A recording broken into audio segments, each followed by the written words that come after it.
নমস্কার, আমি ডক্টর শক্তিক। আজকের ভিডিওটাতে কথা বলবো আমাদের ডেন্টিস্টদের নিয়ে।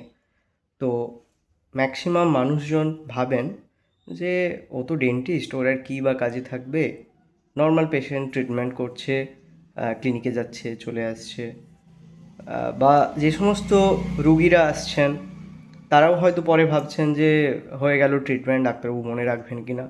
বাট রিয়েলিটিটা ঠিক অন্য রকম।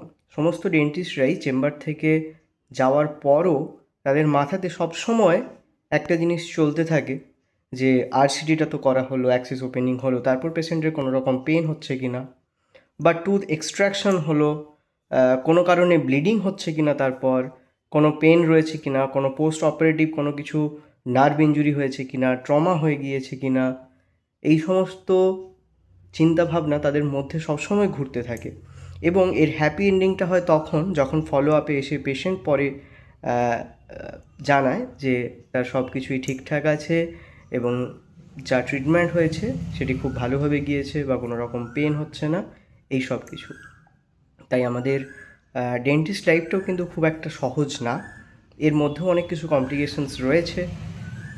তো এটাই বলার। তো যারা আমার সঙ্গে একমত অবশ্যই কমেন্ট করে জানাবেন, এবং ভালো লাগলে অবশ্যই ভিডিওটি লাইক শেয়ার করবেন।